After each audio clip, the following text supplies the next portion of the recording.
Welcome back, everyone. I know a little bit earlier I might have been a bit silly with my introductions, but there is no time to be silly. This is all business now. This is Game 3 between WE and Snake in the Chongqing Arena. What could be a decider for the whole series and potentially playoff seeding. And Game 1 and Game 2 is already pretty close. It's looking like it's going to be a banger of a Game 3. The hectic thing about this set so far is that when you look at Game 1, Snake had control in the early game. They had control in the mid-game. They bodied Magic, and they actually put him in that body bag. SOFM made sure of it personally, seeing him at red buffs. And then they controlled and closed out the rest of that game. I do credit a lot of that to the Camille pick from SOFM, the fact that they had the Galio. And so you come into the second game, and it actually starts again. You know, Snake, they get the early leads, they start generating picks, and they're setting themselves up to succeed. But then WE bounce back, and they show their signature self with the big team fight, the big wombo with the signature champions. And so moving into a third game, if we've seen the strengths of both teams now colliding, and WE came out ahead through those strengths in the second, what does Snake actually change into a third when their style was correct and they had leads? Yeah, it's got to be the question about the draft, right? Because in Game 1, that was how Snake were able to find those leads, by following up on SOFM on that Sejuani and tracking him around the map with the Galio. Game 2, it was sort of a similar style with the Rise instead, and then those massive team fights. So WE, clearly they've shown a tendency to prioritize those late-game team fights as they do.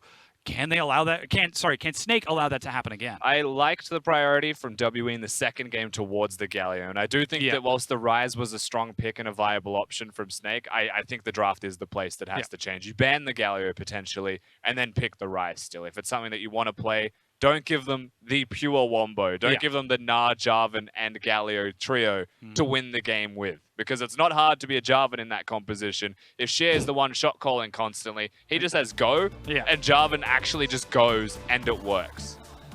Well, we'll see if we're going to have that happen once again here in this Game 3, because Cher's shot calling has brought Snake down in that Game 2, bringing WE to a Game 3 in front of the fans. You've already heard how loud they were in Game 1 and Game 2. Who is going to take it this time? And speaking of, remember that Team WE have side selection in this one, I believe, Dom, and they will most likely be choosing themselves red again. The reason that I think they should be choosing red is that last pick. It's the last pick for Cher. The fact that they can give him a character that he wants. It was a Galio in Game 2. They'd set themselves up to succeed through the team fighting with that. And I do think that even if it gets focused in Game 3, they should give him the last pick.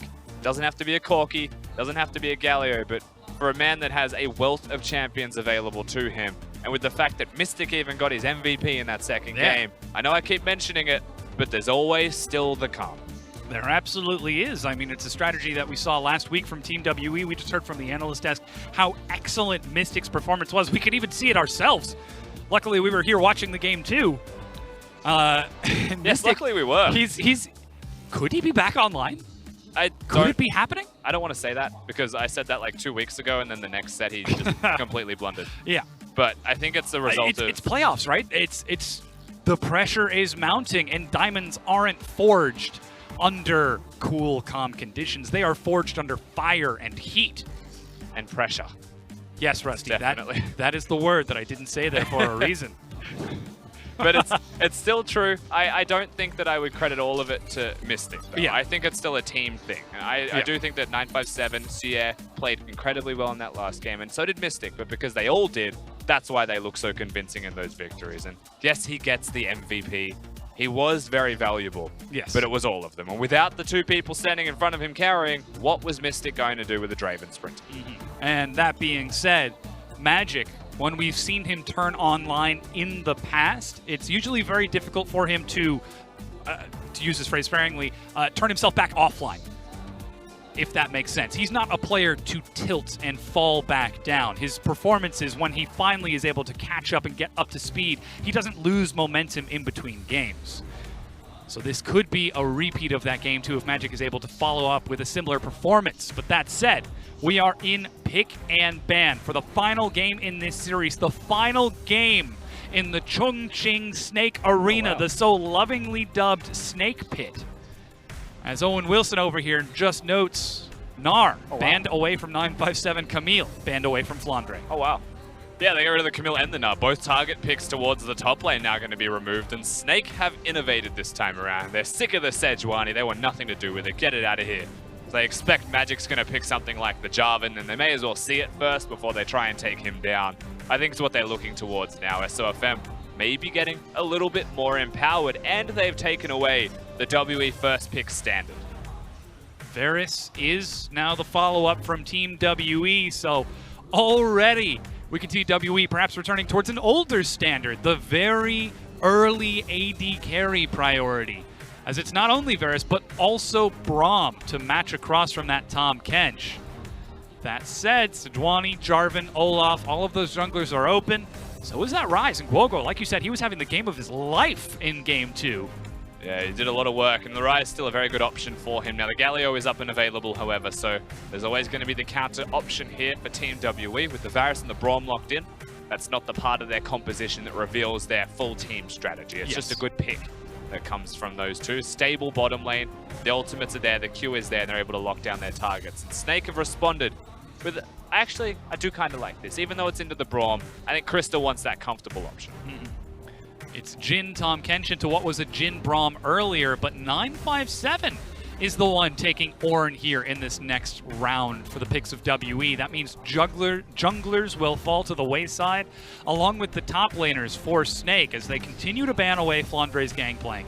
He's already shown a great carry performance in Game 1. They don't want to let that happen in Game 3. I think Snake have finally adapted to the drafting phase of Team WE here by going for the Zoe ban in their second ban phase. They banned it in the first 3 for the last couple of times, but this time around they've acknowledged that Xie is always getting a later rotation. So why go for the Zoe ban? Maybe even bait them into picking the Zoe early so that you get a better draft overall. If it doesn't happen, they get what they need out of this. And with all that top lane focus from Flandre, and with the Ornn already locked in, it does start to get very difficult for him to find a champion that he wants to play that isn't a tank. Yeah, that's the big 3 gone. The Camille, the Gangplank, and that Gnar. It should be noted, though, Vladimir is still open, and that has been a Snake special in the past. And Ryze, if need be, can still be flexed towards that top lane for a couple of teams in the LPL, and Flandre is one of those people. Right now, with the expectation still being a Jarvan, we're looking towards SOFM to see what he actually has to answer that. And if he goes towards the aggressive version of the Olaf, perhaps, to try and go into the jungle, clear faster than him, and just outpace him through the camp clear, or if he has something else in mind. Sejuani could still be an option. Skarner currently the hover from SOFM. He's got a champion pool as wide as it is deep. And he can play so much here in this final game as Shen is the lock-in for Flandre, putting that Ryze into the mid lane. Final pick will be for SOFM in the jungle to round it out, but that's Ornn Shen, 2 tanks who can quite easily affect the rest of the map. Now you say that, but Flandre is a very unique type of Shen that I'm sure we'll get into further as the game progresses, but he's not your everyday run-of-the-mill, I am a tank Shen in the top lane.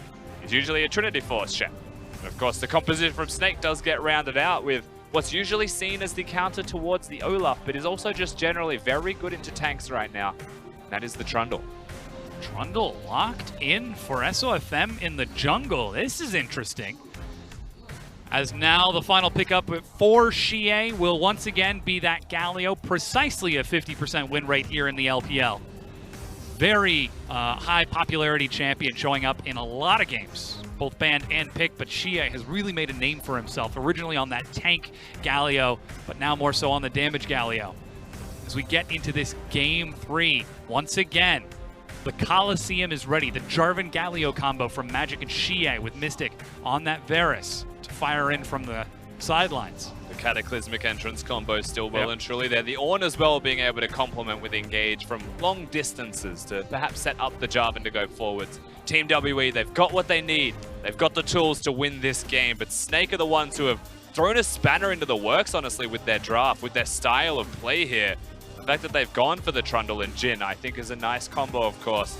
Ryze able to lock everyone down. There's still hard crowd control the side of Snake, so Trundle doesn't need to provide that. Instead, what SOFM can do is just find Magic. If he can do that, that means that Jarvan goes down real quick. Especially if Crystal is going to go for the big damage build that we saw from him in Game 1. But again, everything is on the line here in this game. If WE lose, they are locked into 4th place. They will be unable to catch up to Team BLG and Team Snake. And as we load onto this Game 3, the final game of the regular season, the fans were allowed a Game 1 and 2. We've already talked about the bleachers shaking. This one could shake the very foundations of Chongqing itself. It's do or die for both of these teams for placements in the playoffs. They've both secured playoffs, but where is to be determined. Yes. And that is what we are about to find out as we get ready to load onto the Rift for the final game in the Snake Pit. It's Snake versus WE.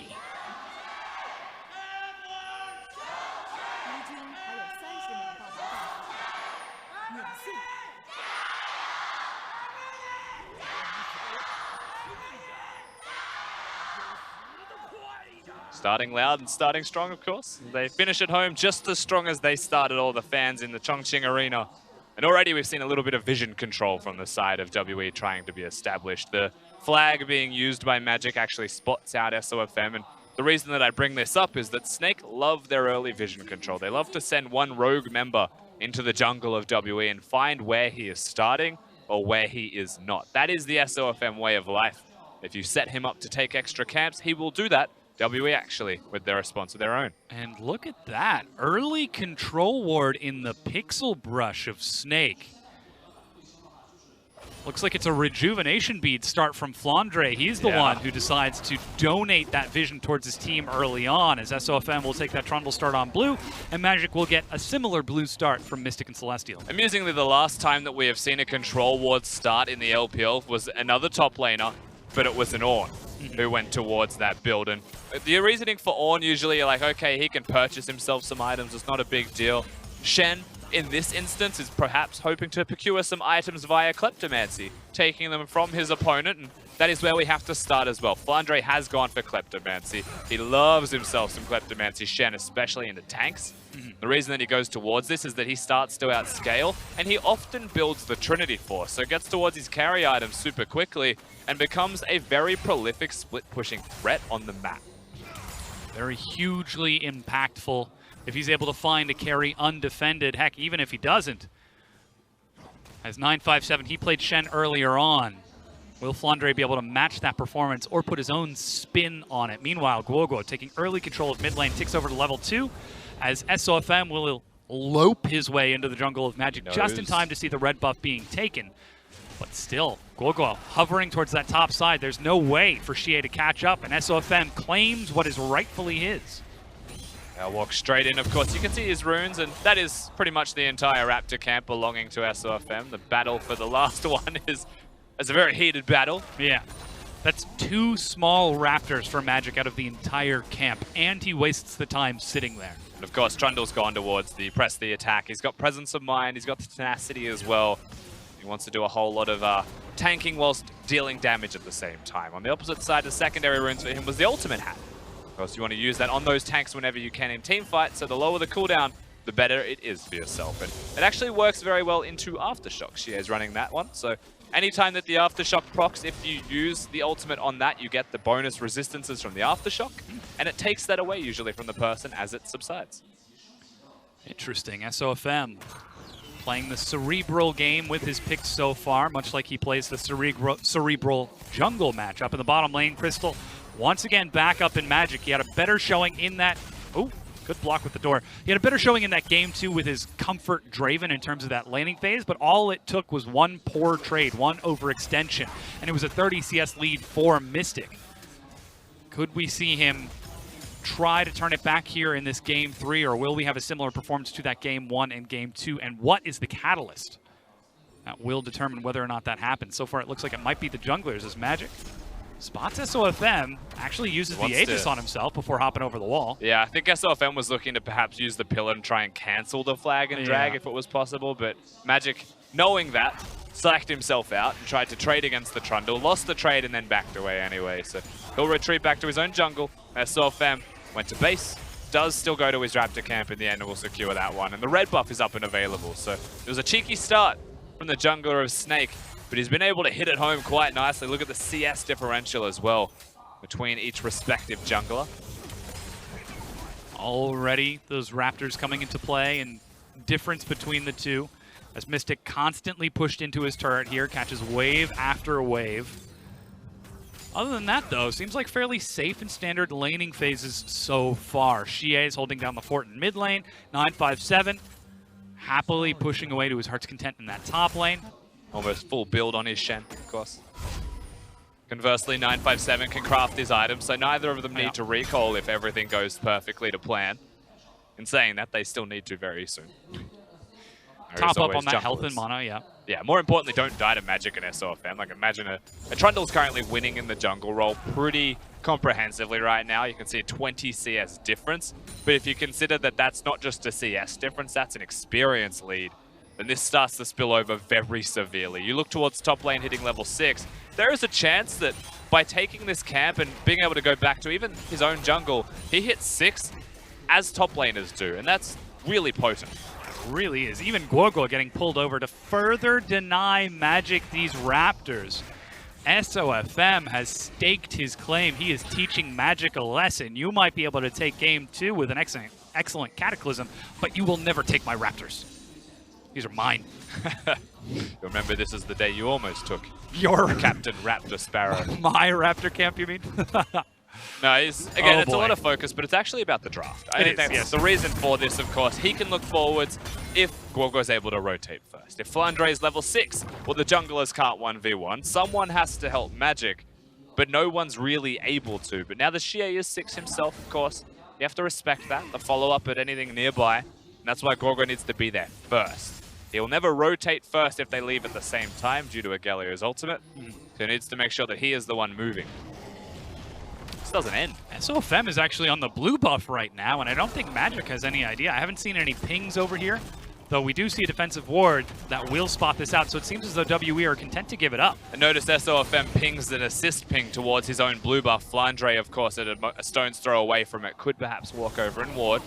They are moving towards mid lane. Xie is... This is all a sprint to the enemy, to the allied blue buff, rather. They're going straight over to their own. That Rise ultimate is actually just trying to give him that Silk Road in. Make it as easy for him as possible. Yeah, WE, they see that this is happening. The best that they can end up doing is watching, warding it and taking Scuttle Crab. Even Teleport being used by Flandre to get up here just in case. Get your popcorn out because you're going to spend a lot of time watching SOFM jungling. Magic, not the ideal position for himself, but he is still getting jungle camps. He's getting closer to level 6.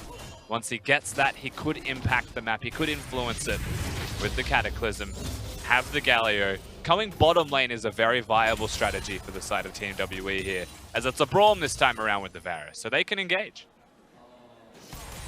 It's certainly much easier to catch some folks if you can find them, but that said, it is against a Tahm Kench. Shujae holding onto his flash to save anyone just in case. The reason that I think they can, though, is that Tahm Kench has switched to teleport and he's just used it to get to lane. There's no cleanse. He didn't actually switch over to the cleanse at level 6. Normally, and that's where the Braum comes in. Yeah, normally you want to see a Tahm Kench switch to cleanse against a Varus and a Braum if their sole purpose is to come towards you. And if you look at the enemy composition, you need to have your flash up at all times, otherwise you are dead.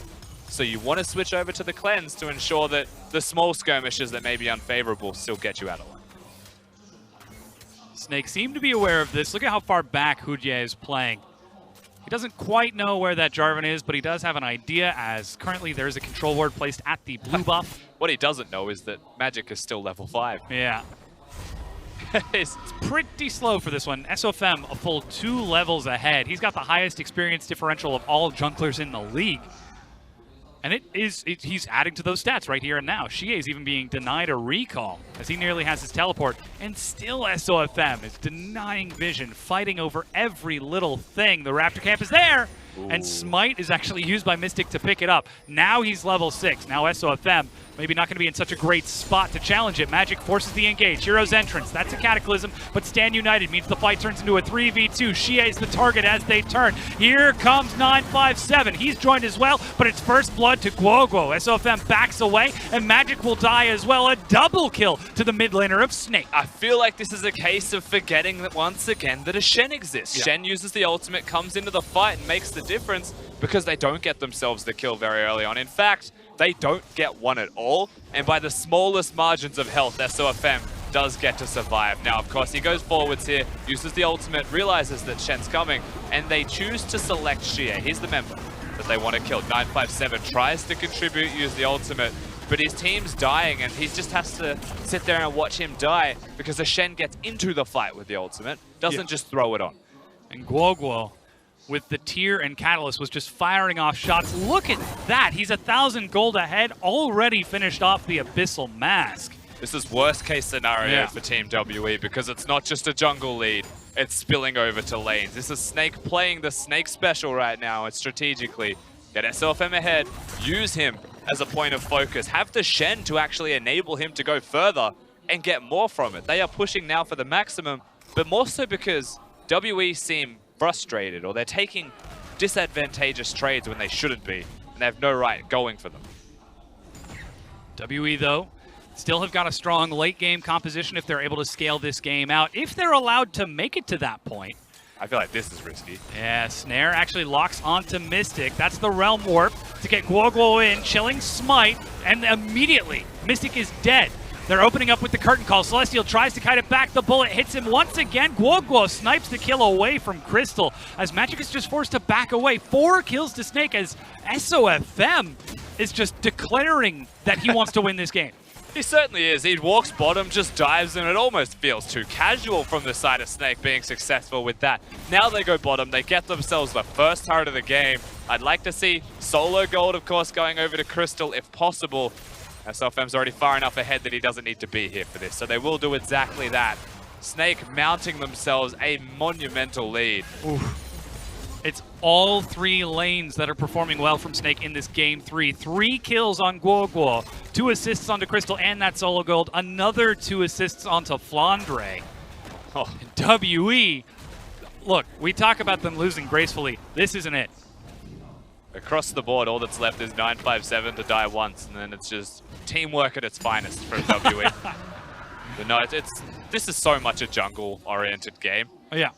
There's no other way to describe this right now. SLFM's putting on a clinic. He has destroyed the side of WE near single-handedly, but I don't want to discredit his laners, of course, for helping him in doing so. It is a good performance from Snake to collapse and follow up on that. Now, the last time these two teams played, Snake took the series 2-0, so perhaps they were expecting a similar result this time around, and were annoyed, angered by the fact... Angrified? What the... What?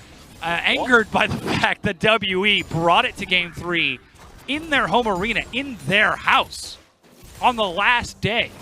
Ramping up for playoffs as well. Very important that you look in the best form that you possibly can.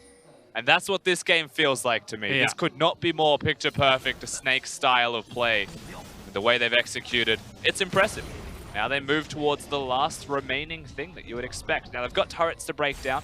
The Jhin is unlocked though and has rushed an Infinity Edge. So they're maximizing their damage output now, sooner rather than later. And that's where you're looking. It'll be top lane, it'll be mid lane, Rift Herald as well in the middle of both of them. Get the vision, do both, do it all. And right now, this Game 3 isn't even looking close. 4,000 gold ahead. They're already turning onto the Rift Herald as bottom is taken.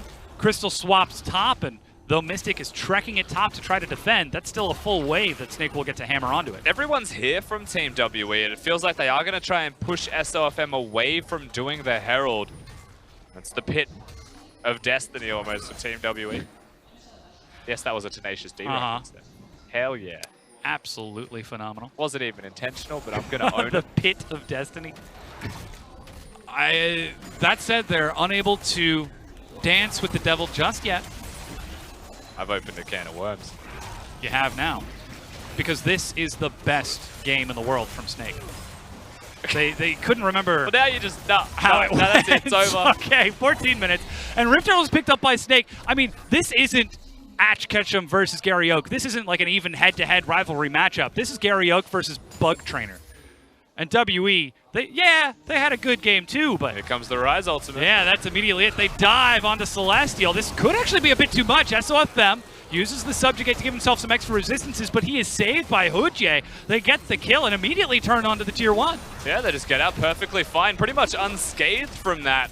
WE having to flash away, Mystic already being dead, the turret falls. They have still got the Herald buff to use in mid lane. It's exactly what we expected from Snake, and most importantly, they've just done it. A team that has a very long average game time in our league as well when winning. They're speeding up the pace of this game, and they are getting so far ahead.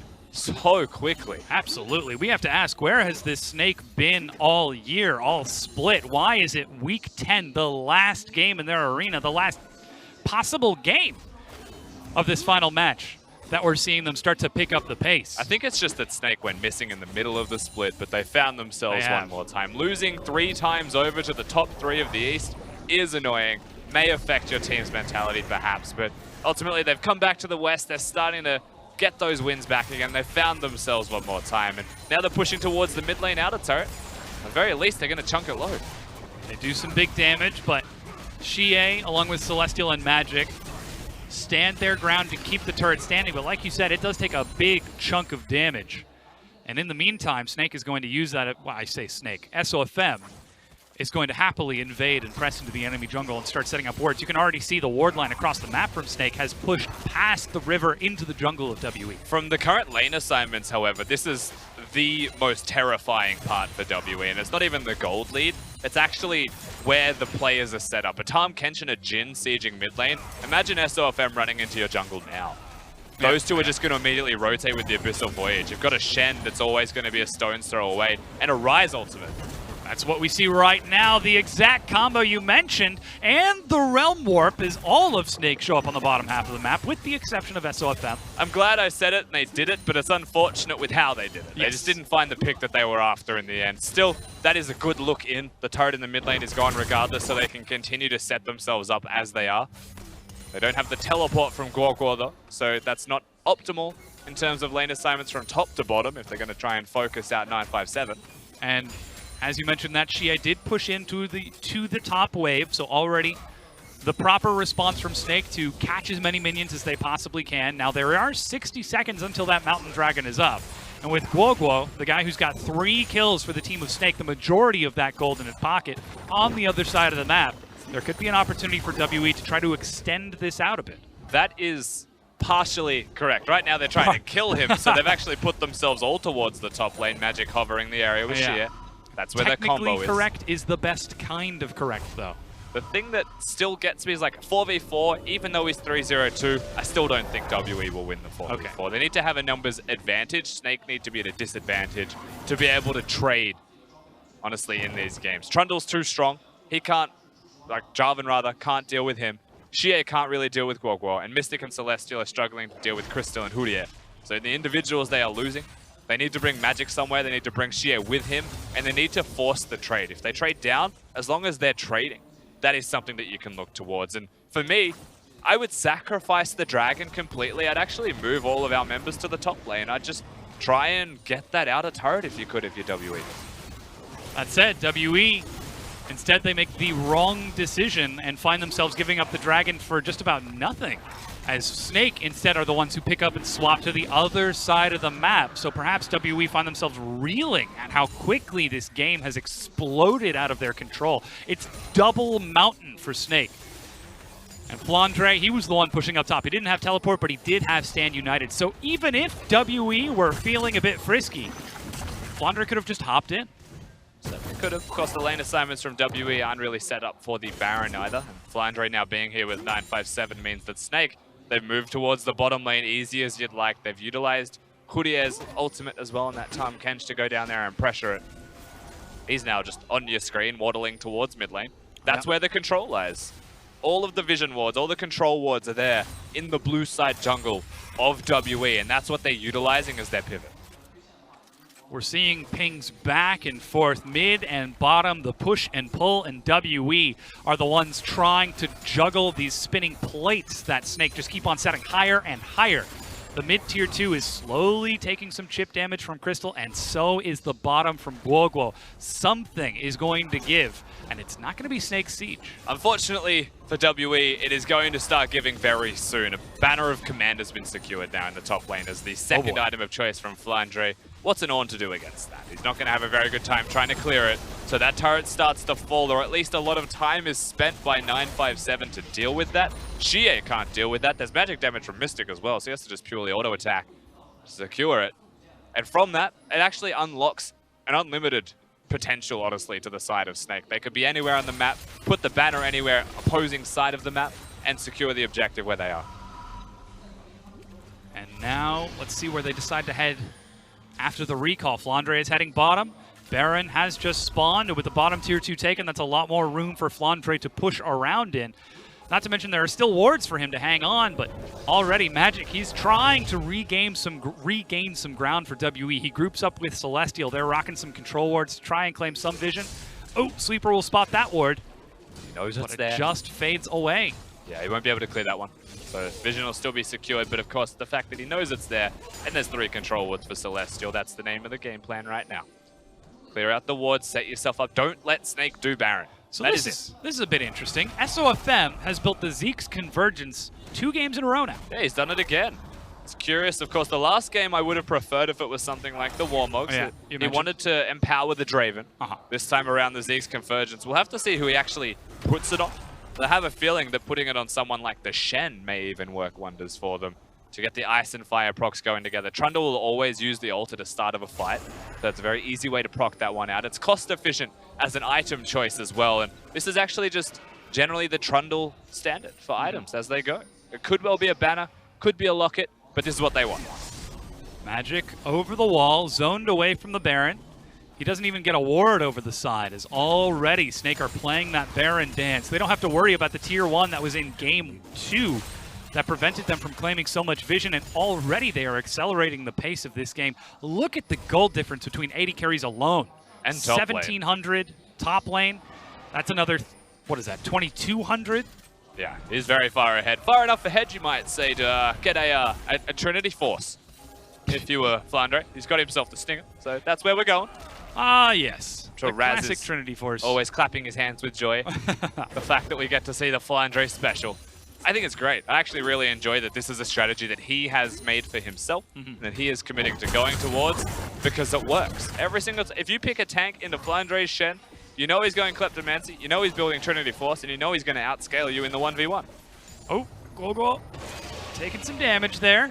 Now, we do see the Baron Gate Ward still active for Team WE. They might not have a lot of vision, but they still have some semblance of control as they try to hold on. But this is the part where we look to the team losing gracefully. They've managed to slow Snake for now, but Snake, they're just waiting for the right moment to strike. Their banks are bared. Yeah, it's hard to actually get that pick generated as the 3-man unit they were standing there. It's all about Rise, and a single flash will disengage.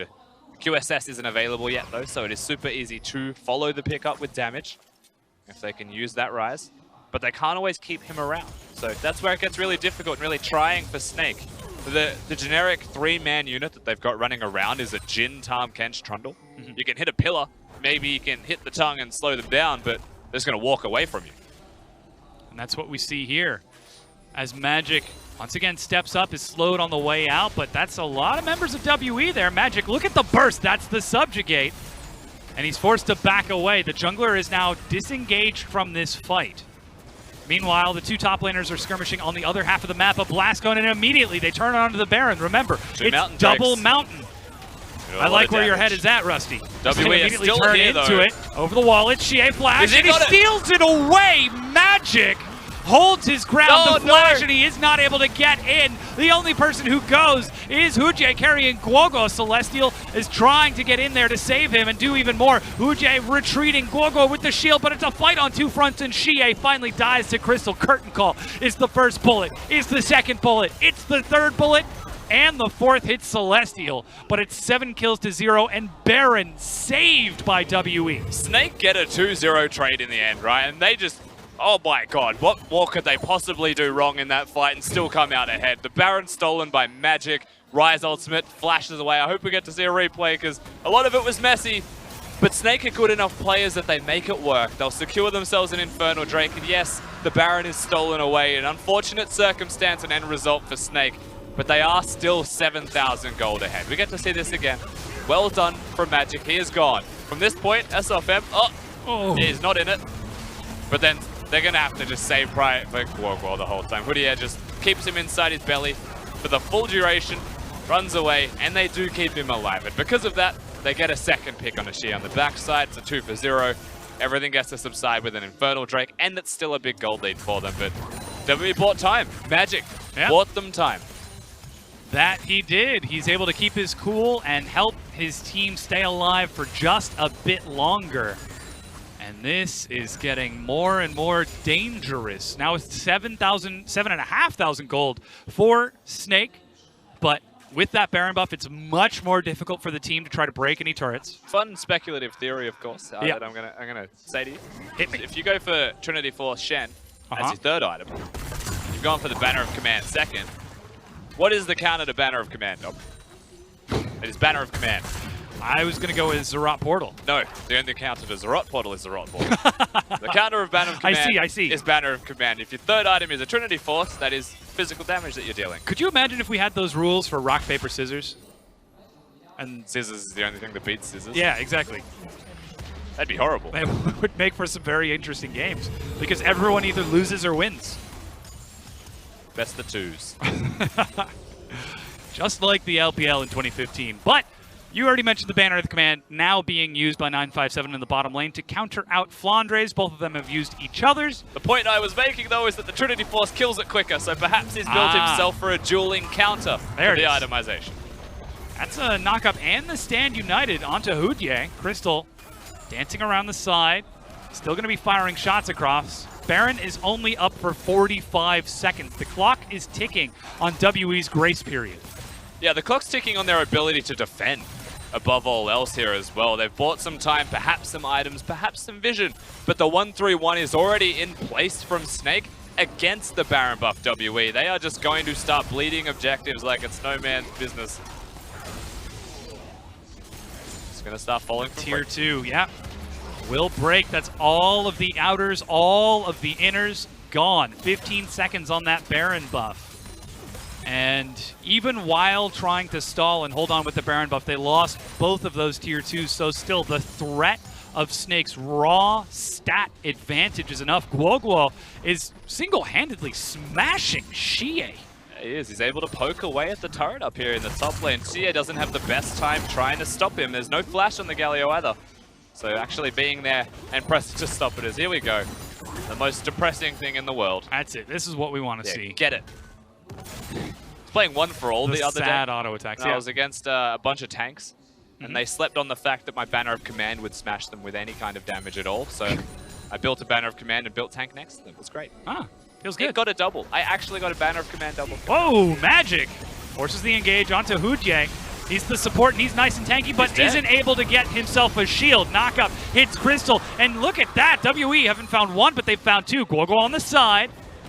Scares Magic back away, but suddenly, from the woodwork, 5 members of WE erupt. He pushes them back. WE, from the jaws of death, honestly, will get themselves a pick, and now pushing forwards to get a turret. They may get the gold closer to about 8,000. It's the best case scenario here for WE, though. It's still 8,000. It means they got a usage out of the Baron buff, amusingly, after it had already subsided. Snake are going to play slowly, you would expect, and you wait for that next Baron buff to spawn because that's their way into breaking the game by breaking the base open. Against the Galio, Jarvan, Ornn, and Varus even, try pushing into that without the Baron. And this is, again, where we look to Xie, who was just on your screen. You could see him speaking to his team, perhaps shot calling here. This is where we look to the leadership, finding that vulnerability in the siege from Snake and snatching themselves a tier 1 turret by lashing out and finding their first kills of the game. In doing so, they deny the perfect game from Snake. That's where that was their first 2 kills and their first turret. Still, WE hold on to this. They're not dead just yet. They are clinging on like their playoff seed depends on it.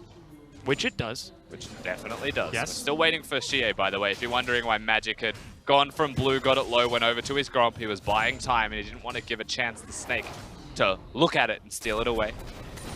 Give it over to their mid laner. I like that from WE, good communication. The blue buff is incredibly valuable for WE at this point in the game, with 50 seconds till an Infernal and 1 minute till the Baron. You can see SOFM. I love how he's even at the Raptor camp.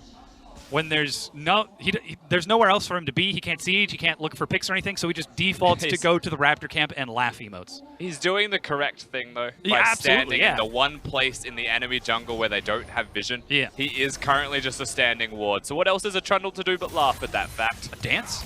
He could dance. His dance is pretty good. He chose an emote. Unfortunately, He did. chose wrong. But I admire the laughing.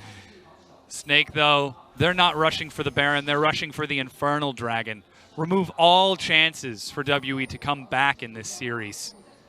Exactly. 10 seconds on the clock for it to spawn, and WE, they are running out of avenues to turn to.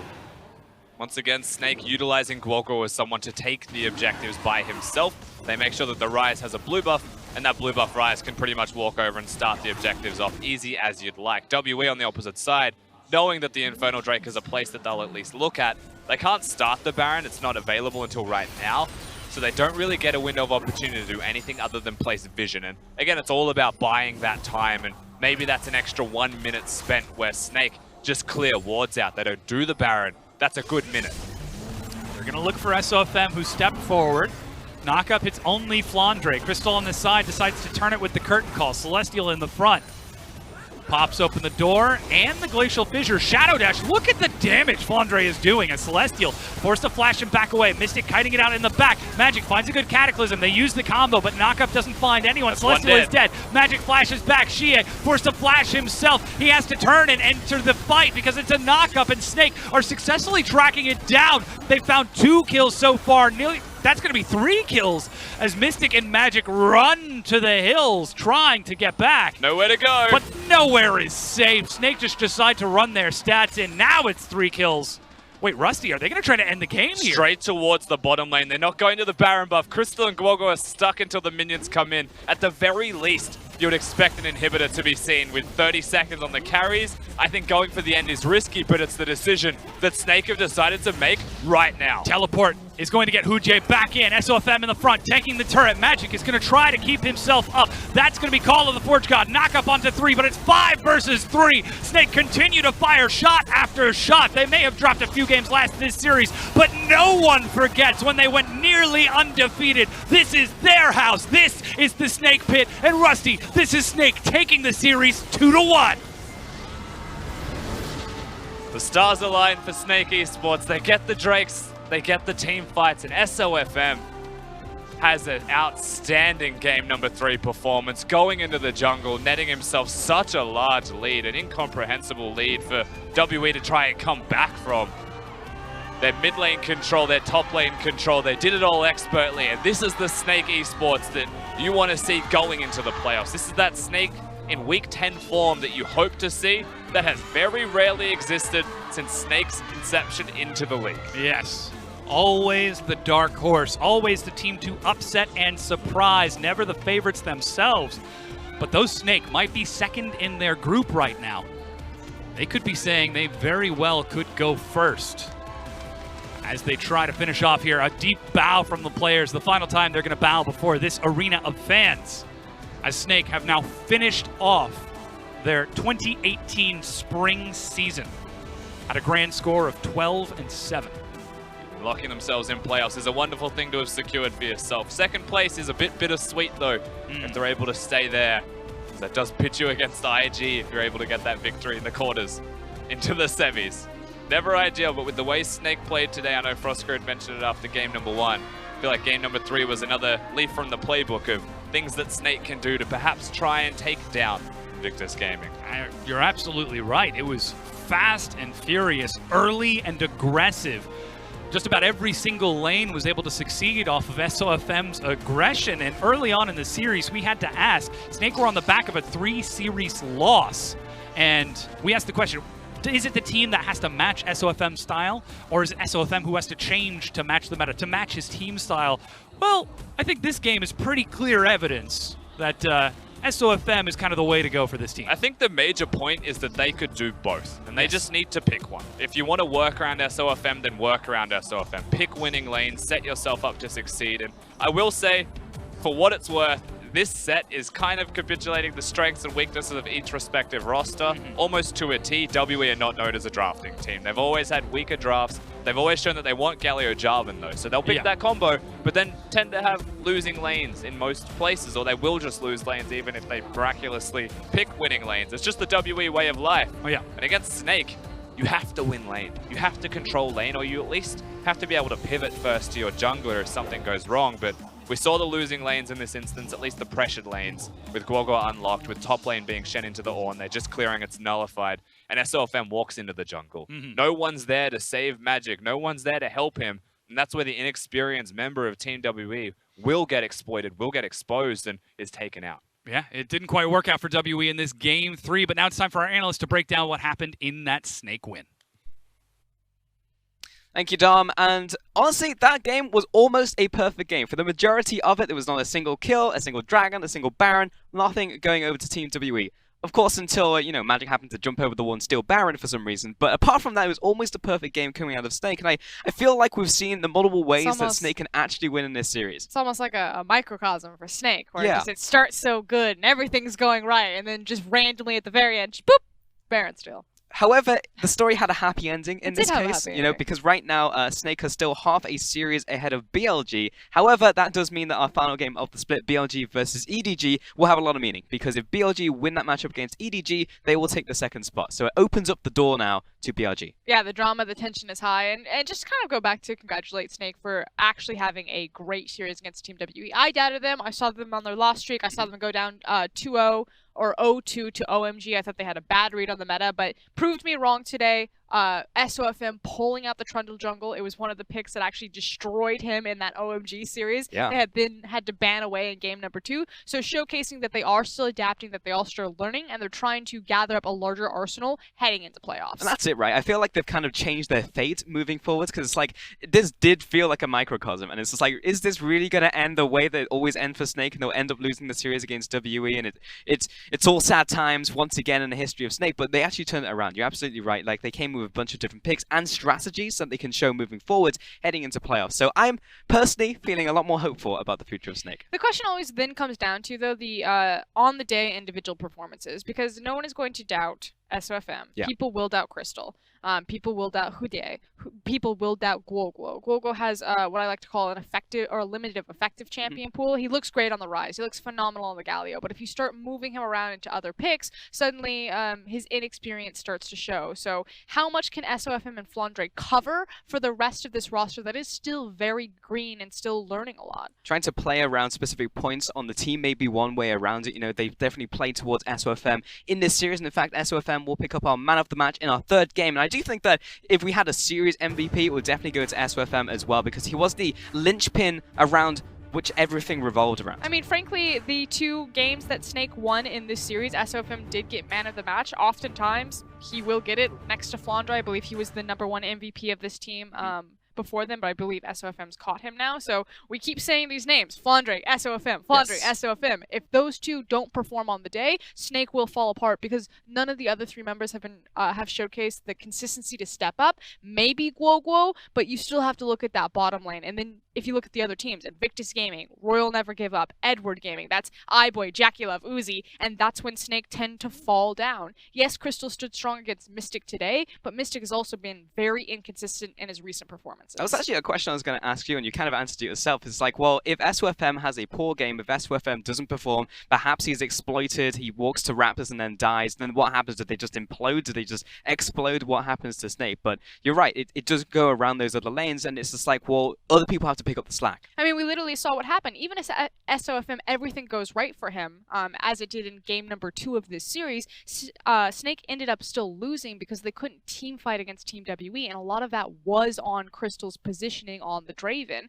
Yes, there were some miraculous, Galio ultimates. Yes, Sure. the champion pool comes into mind, but those late games, if Snake are going to continuously play this late game style, they do really rely on FLICKR and Guoguo in the team fights, not on their ADC and their mid, which is completely different than any other team in the LPL. And again, that's where the Achilles heel can be. It is very exciting to watch Snake, though, and I am excited to watch them move into playoffs. We don't know the seedings just yet. That will rely on our final game of the split. But again, we are going to take a look at the standings now. Moving out of today, we only have 2 games left, or rather 2 days left of the regular season here in spring. And you can see the dots may have not necessarily changed too much today, but they definitely can over the next 2 days. Look at all the dots. And BLG fans, it's a sad day because we only show the standings at the beginning, at the end. They had second. They had it for a split second. They did.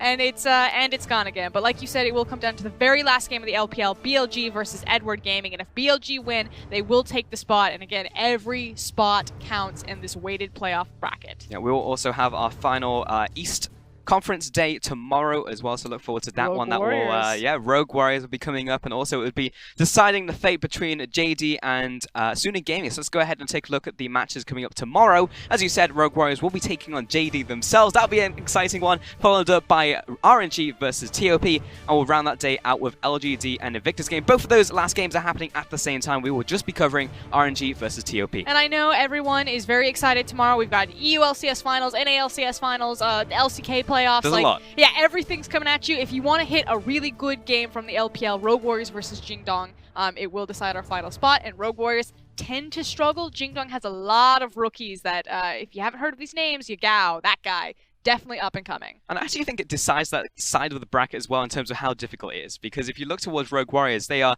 the secondary boss, and then you have EDG at the end, right? And it's just like, well, actually, how difficult are RW to take down right now? Because they've had a massive upswing. We looked at how strong they were in the split, and they just kind of came together, this ragtag group, and then they actually looked incredibly strong, but have had their struggles recently. So that's kind of their last chance to prove how tough they are heading into playoffs. It's also the question of, are Rogue Warriors a team of class, or are they a team of form? You know, class is temporary, form is forever, and they have a lot of veterans on that squad, but can they actually bounce back? Because we've seen Snake bounce back, we've seen RNG ramping up and bouncing back, EDG are getting their stuff together, and Invictus Gaming are terrifying, so Rogue Warriors is actually the final piece that if they show up tomorrow, suddenly every single one of our teams in playoffs has a good chance at making a run. Yeah, they really are, and that will however, do it for today's broadcast, though, and make sure to tune in tomorrow as well. As you said, there is a lot of action happening all over the world, so I won't blame you if you catch up on the VODs on that one. So thank you so much for watching. We'll catch you again tomorrow.